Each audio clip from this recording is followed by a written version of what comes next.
Hello everyone, my name is Khushi Kumari. I'm a third BHMS student currently in the National Institute of Homeopathy Kolkata. तो आज हम एक case discuss करने हैं, case of internal hemorrhoids. तो patient जो है उसकी एज लगभग 35 ईयर्स ऑफ एज उसकी है and he is a male. तो उसका जो प्रेजेंट कंप्लेंट था वो ये था कि ड्यूरिंग स्टूल जो है वो एनएस से ब्लीडिंग होती है, blood come out from the NS during stool, और ब्लीडिंग बहुत ज़्यादा है, लेकिन पेन उसने बोला पेन बहुत माइन्यूट है और कम है, लेकिन ब्लीडिंग बहुत ज़्यादा है। और एग्रावेटिंग फैक्टर है कि after eating a rich food और लॉन्ग टाइम सिटिंग से ब्लीडिंग बहुत ज़्यादा होती है। तो ये उसका प्रेजेंट कंप्लेन था। तो उसने बोला कि पेन नहीं है पर ब्लीडिंग है।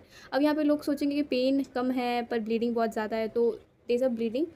तो पाइल्स जो होते हैं वो दो टाइप के पाइल्स होते हैं, एक एक्सटर्नल पाइल्स और एक इंटरनल पाइल्स। तो जो इंटरनल पाइल्स है वो तुम्हारा एक डेंटेट लाइन होता है, डेंटेट लाइन के ऊपर अगर पाइल्स है तो this is a internal piles, और अगर डेंटेट लाइन के नीचे है तो एक्सटर्नल पाइल्स।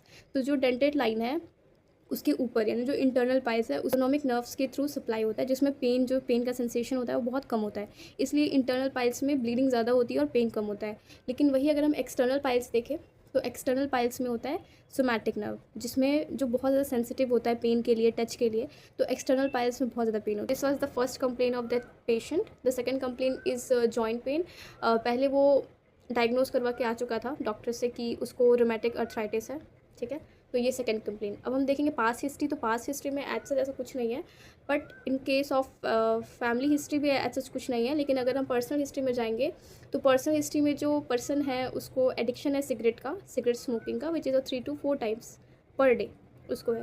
प्लस अगर हमने उसकी लाइफस्टाइल के बारे में पूछा तो उसने बोला कि वो आईटी सेक्टर में जॉब करता है, तो उसे हमेशा बैठ के रहना पड़ता है, बैठ के काम होता है। तो this is the main cause of the constipation and then piles.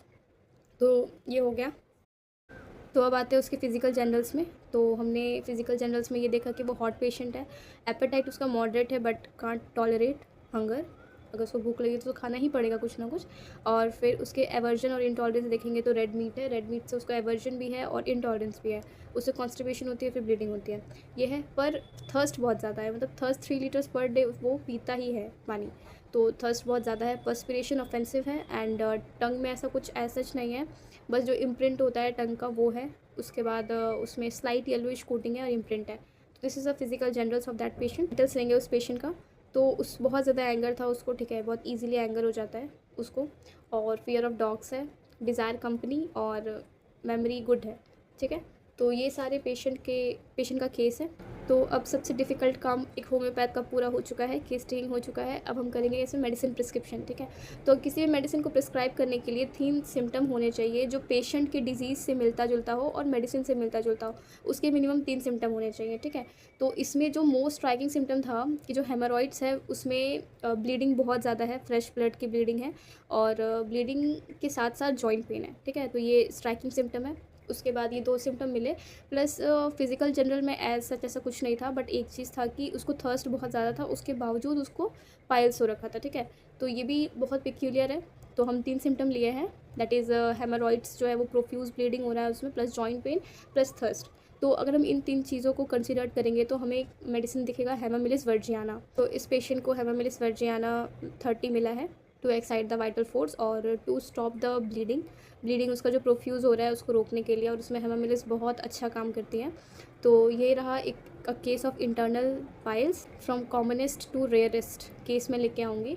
So stay tuned with me and please अगर आपको कोई और मेडिसिन लगती है तो प्लीज़ आप मुझे कमेंट में बताएं कि ये मेडिसिन भी हो सकता है, क्योंकि ऐसे स्पेसिफिक नहीं है कि एक ही मेडिसिन हो। डिफरेंट होम्योपैथ के डिफरेंट माइंडसेट्स होते हैं, डिफरेंट चॉइसेस होती हैं, तो इसमें और भी मेडिसिन प्रिस्क्राइब हो सकती थी, बट रिसेंटली इस केस को देखने के बाद ये हेमामिलिस वर्जियाना दिया गया है। और अगर आपको कोई मेडिसिन लगती है तो प्लीज़ आप कमेंट करें।